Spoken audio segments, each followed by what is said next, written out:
Does Nvidia actually need China? That sounds like a very simple and easy question to answer. And these two good old pals, Trump and Xi Jinping, seem to be getting along pretty well. In fact, according to Trump, actually, Xi responded quite positively. Trump just green-lighted the sale of Nvidia H200 AI chip. So not quite state of the art, but definitely powerful enough to, charge up a data center and run some pretty powerful large language models that potentially threaten the dominance of the United States. And there's a lot of weird stuff going on with this deal, like these chips are only going to be sold to approved customers, whatever the hell that means. And again, we've seen other times where we've had this positive response, tariffs. So again, it's not always best to take these things at face value. But you know what? Let's just back up a step because we're already getting a little bit too in the weeds here. A lot of people, rightfully so, are arguing, hey,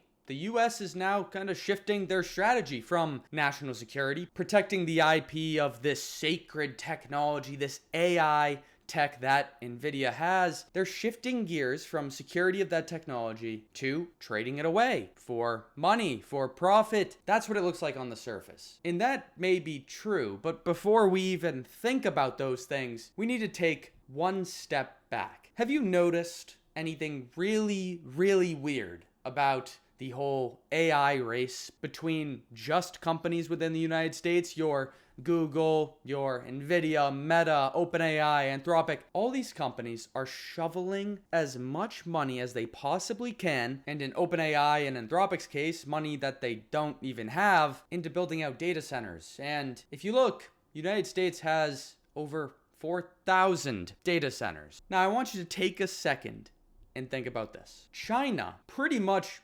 undisputed #1 competitor when it comes to AI dominance in the world. It's really US versus China right now. They're sitting under 400 data centers, less than 1/10 of what the US has. Now, I don't know about you, but that seems a little weird, especially considering that just not too long ago, about 7 months ago, the DeepSeek model that a small Chinese company came out with beat out pretty much every state-of-the-art AI technology that the US had at the time. Again, things have changed. Gemini has come out and shocked the world. ChatGPT 5.2 just came out. Things are looking better for some of these native US models. But it begs the question that we asked at the beginning of this video, does Nvidia need China? And also the reverse of that, does China need Nvidia? Let's talk about it. So it's important to remember that China has bought Nvidia chips in the past. Actually, chips especially designed for them, particularly because the United States, the Trump administration stepped in and said, hey guys, hey Nvidia, hey Jensen, your chips are way too powerful and potent to allow the Chinese to take a strong hold of the AI race. And so, you know what? We're going to have you actually spec down. Take away some of the speed, take away some of the capability from these chips. And then when you make all those modifications, you can sell those chips, but we'll also take some of that revenue as well. And now you may think, whether you're a strong, patriotic American or not, you may see that and say, well, yeah, that makes sense. The United States wants to maintain that gap between them and their biggest competitor when it comes to the AI arms race. But Jensen Huang, CEO of Nvidia, has been warning us China is only nanoseconds behind. And he's been saying this and alluding to this for quite some time. Yes, if Nvidia were to step over the line and start selling the state-of-the-art chip like Blackwell to China, that could be problematic. There's a lot of smart people over there, and they'd probably find a way to make themselves more efficient. And that seems to be the case because they're already coming out with models that compete with US-born models with literally 1/10 of the data center compute available. So that begs a whole separate question of whether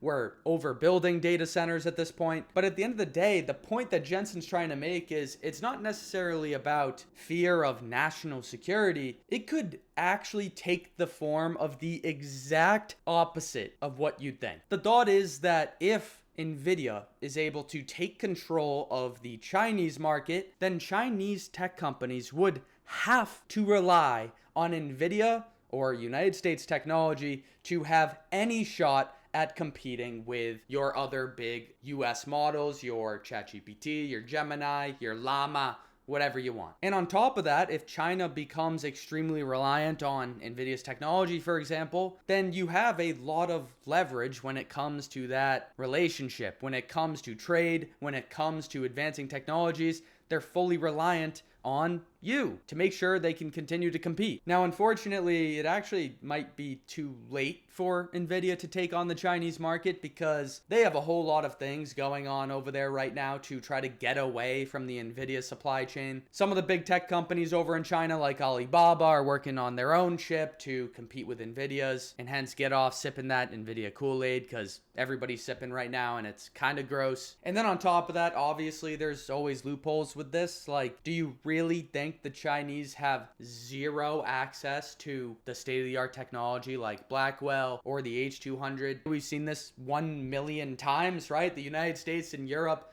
banned Russian oil imports, but then Russia just sells discounted oil to China, who then slightly refines that oil, wraps it up in some prettier packaging, and then just sends it over to the United States and other countries. So obviously there are loopholes, and there's probably some H200 technology already available and actively in use in China in their one of 381 data centers. So flipping the question that we started with, does China need Nvidia at this point? Probably not. And this approach by the United States to say, hey, we could benefit by sending them, not the latest, but the second latest generation of chips. China's probably going to turn around and say, hey, yeah, no, we're not buying any Nvidia chips. We've been working on our supply chain for some time now, ever since you guys banned our ability to get access to them. And because that's such a pretentious issue right now and such a gray area of, is China going to buy Nvidia chips? Do we know the answer to that? I guess we can just look at the rates at which Nvidia chips are going at right now to give us an idea of, hey, is there excessive demand to potentially justify some of this demand coming from China? And this is where a very important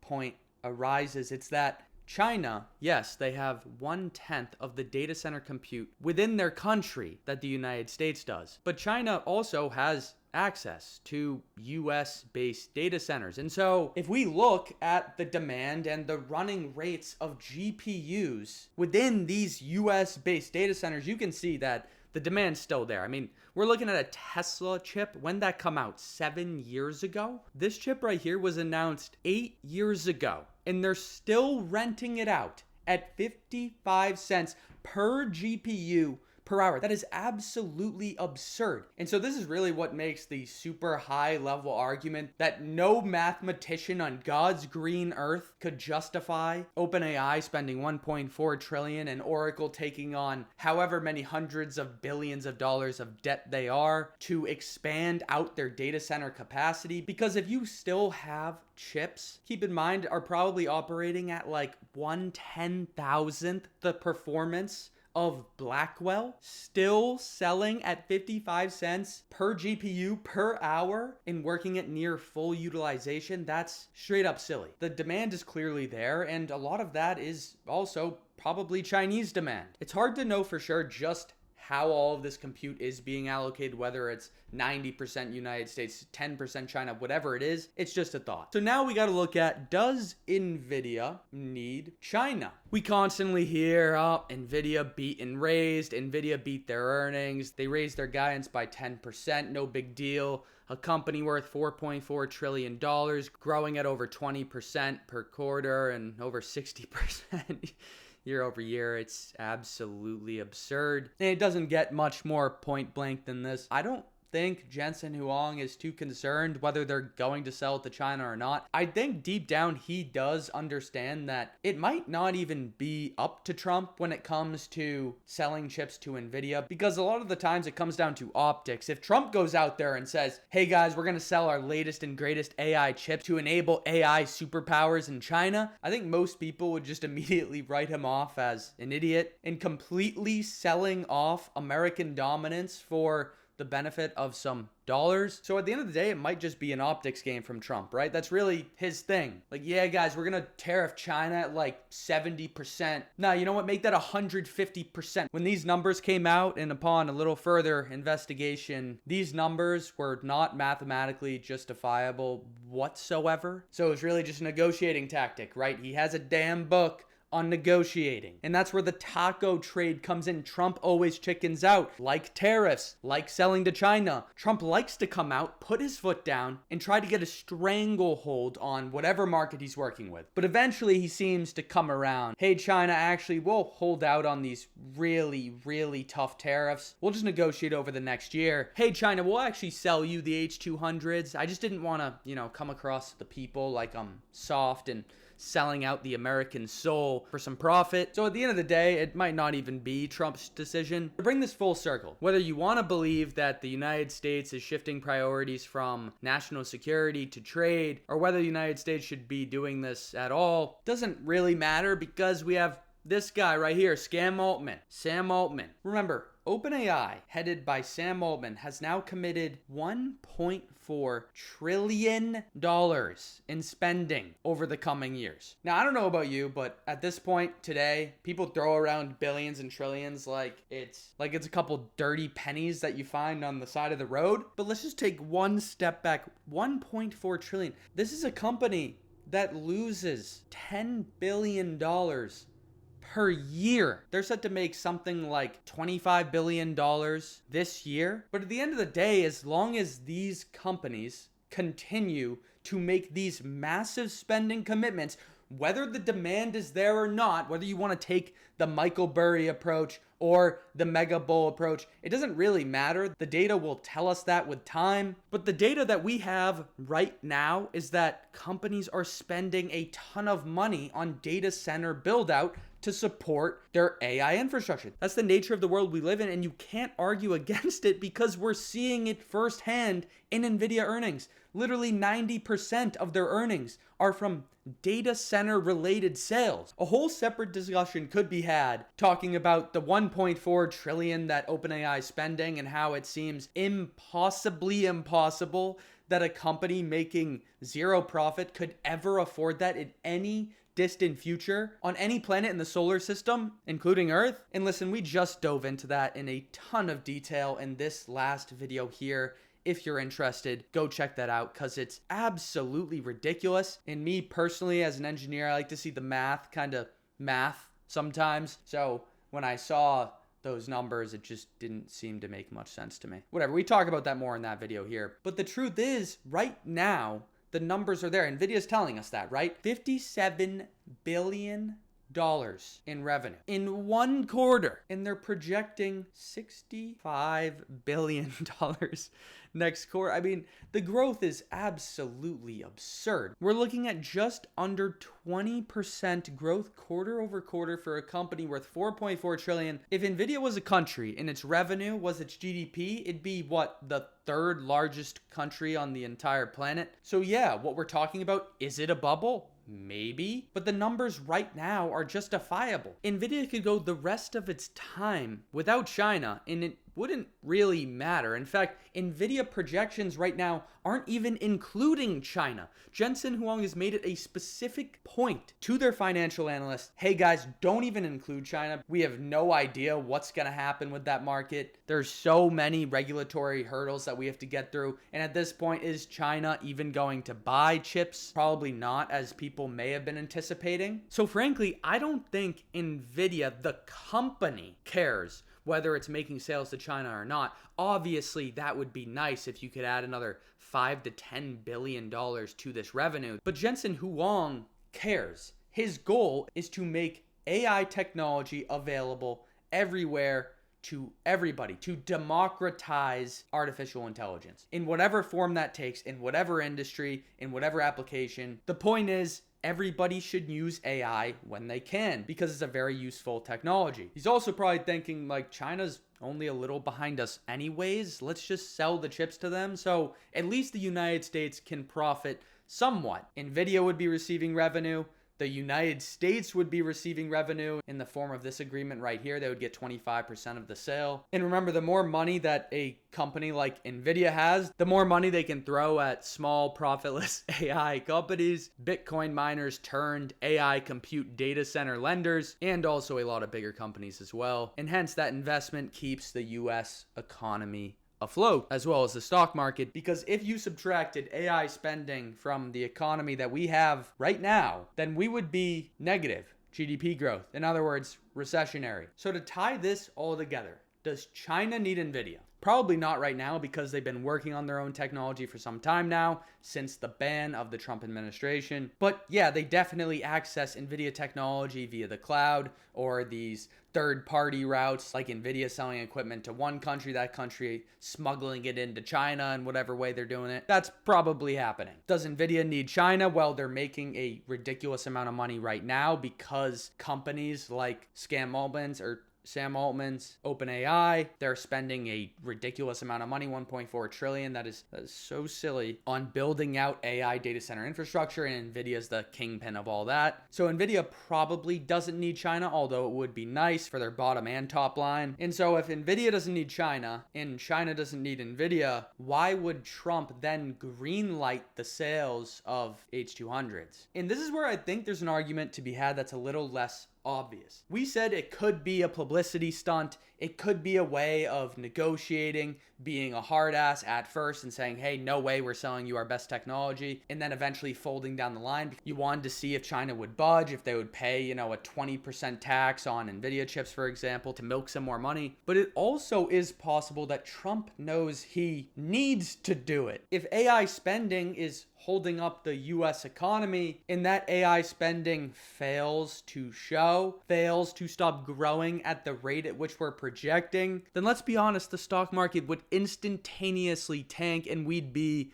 in a guaranteed recession. That is nothing but a guarantee. If AI spending went away, we're in a recessionary environment. So I think you could argue at this point that United States' hand is kind of forced when it comes to selling to China. We need to keep showing economic growth, and economic growth is basically only coming from artificial intelligence spending. So I think at the end of the day, it really just comes down to Sam Altman keeping the U.S. economy alive. Whether the United States is selling chips to China or not, we need people like Sam to step in and spend a lot of money, okay? That needs to keep happening. And now I'm fully aware, with all this news constantly changing, the volatility of the stock market, it's nerve-wracking, and there's a lot of stuff going on out there, but I'm here, so I want to show you this free tool. You have to realize that the stock market is, in the most part, controlled by algorithms, by code especially designed to buy and sell based on some conditions, right? Stock go down 3 days in a row,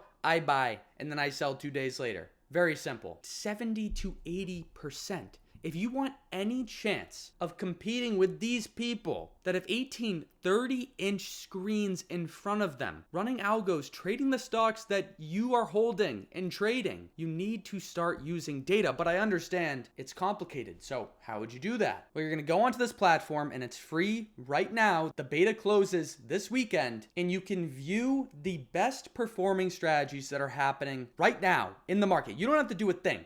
You just click, see more details, learn how to use the strategy, and boom, you have not only a way to identify what's working in the market right now, but a way to help yourself find an edge, because it's really that simple. You click, you see, you do. Then you go out on your own, scroll an entire library of different trading strategies, some very simple, some more complicated than others. As simple as buying on earnings, selling 3 days later. Does that work for a company like Nvidia? You can test that. It takes literally 30 seconds. You can select specific groups of tickers that you want to test on. Maybe you want to see how the Mag 7 has performed after, 4 consecutive down days. Maybe you want to see how major banks do in the month of December when everybody's selling stocks to pay their tax bill. You can do all this stuff, and it's that simple. We can look at the Mag 7. Markets have been absolutely tanking. So let's look if we can get some market edge real quick here. We're going to go number of consecutive days down